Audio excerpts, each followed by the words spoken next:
उतरत फागुनवा मैया चढ़त चैतवा जो है हो लागे ना मैया तू हरी डहरिया जो है हो लागे ना मैया तू हरी डहरिया जो है हो लागे ना उतरत फागुनवा मैया चढ़त चैतवा हो जो है हो लागे ना मैया तू हरी डहरिया जो है हो लागे ना मैया तू हरी डहरिया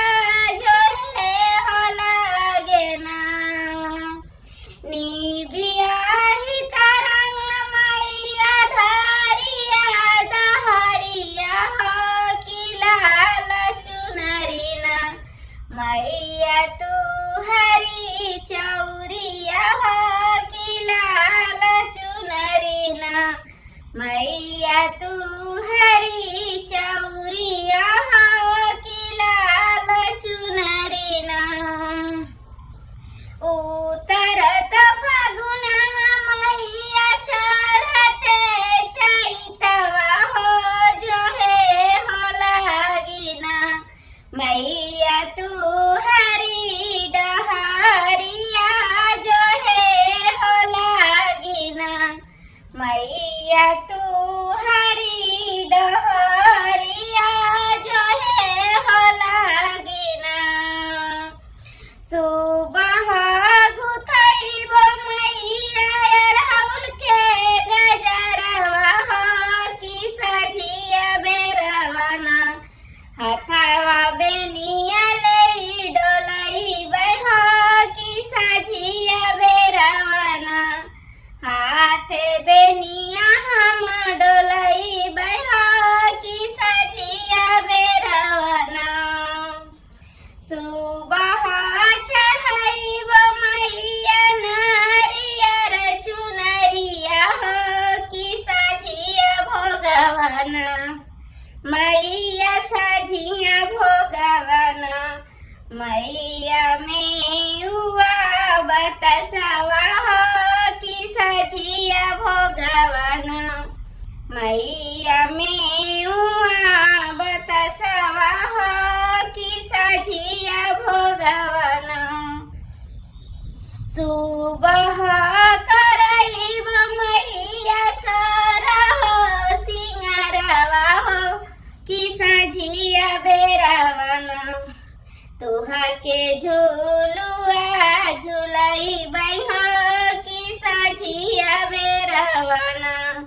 मैया के झुलुआ झुलैबै हो कि सझिया बेरवना होत दुपहरिया मैया आसन लगैबै हो कि संघवा संघवाना मैया संघवा संघवाना तुहा के पचरा सुनैबै हो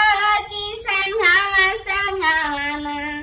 मैया के पचरा सुनैबै हो कि संघवा संघवाना निबिया के गाछिया से निकले सात बहिना सेवकी ले तू ना तुम अपना शिशिया सेवकी ले तू ना सेवकी अपना शिशिया सेवकी ले तू ना जाई से का कइलू सेवकिन हमारो सिंगरवा ओई से सजल रहे ना सेवकिन तुहारो से नुरवा से ओई से सजल रहे ना सेवकिन तुहारो से नुरवा ओई से सजल रहे ना हरदम भर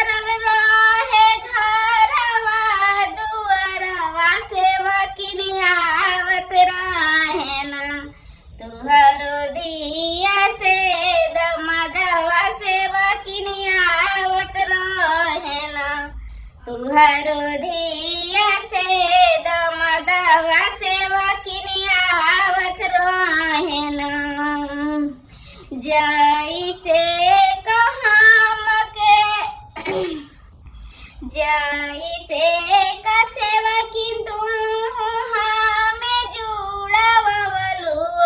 से जुड़े रहना तू हर पुतवा पतहिया वैसे जुड़े रहना तू हर पुतवा पतहिया वैसे जुड़े रहना। मेरा वीडियो कैसा लगा कमेंट में जरूर बताइएगा। आप सभी को पूरे लोग को हमारे तरफ से हैप्पी नवरात्र। मेरा वीडियो अच्छा लगे तो प्लीज प्यारा सा कमेंट जरूर कीजिएगा। लाइक कमेंट शेयर सब्सक्राइब करना ना भूलें। फिर मिलेंगे नेक्स्ट वीडियो में, तब तक